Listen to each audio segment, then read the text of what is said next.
Mike One, Rappers Play Mike, featuring Princess Wagwan, Marshall Camp Records.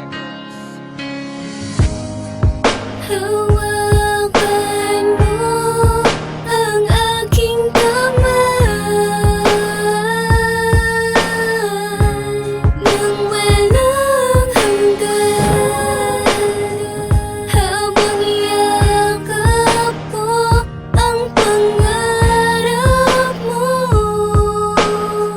Sabay tayong layakap. Hango sa tunay na buhay ang mundo ng isang pamilya. Makinig sa aking kwentong pamagat buhay lamesa. May isang ama't ina na ang tanging mapapamana sa kanilang tatlong anak ang mapatapos sana sa pag-aaral. Subalit sili kapos sa pera ang nagsisilbing tahanan ay abando ng bodega. Pumapasok sa eskwela kahit na nakapaa.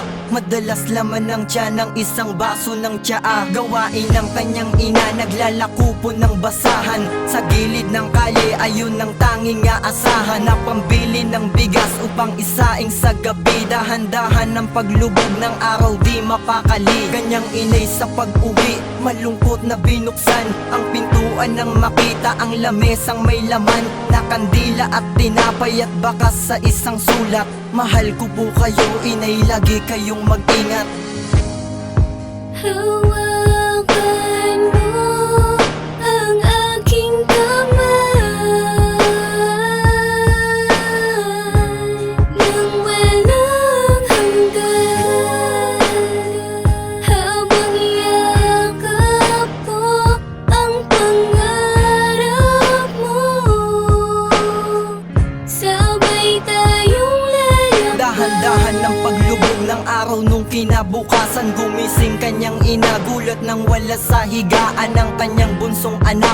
At bigla ang nagtaka, bumangon at napalingon. Tila namamalik mata, hinakbang ang kanyang paa. Sandaling napahinto, may kabanang napatitig ng tuwid sa may pinto. Muling lumakad at kinuha ang sulat na nakaipit sa pintuan ng basahin. Halos ito'y mapunit, unang nakasulat sa inyong lahat. Patawad po, di ko po sinasadya ang palihim kong paglayo.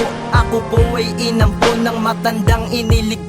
Kahapon po na muntikang masagasaan sa labas ng gitna ng kalye at ilan pong salaping pabuya na siya pong pinambili ko ng tinapay at kandila at hinain sa lamesa para lang matandaan. Mahal ko po kayo, inay, maligayang kaarawan. Paalam. Hawakan mo ang aking kamay nang walang hanggan, habang yakap ko ang pangarap mo.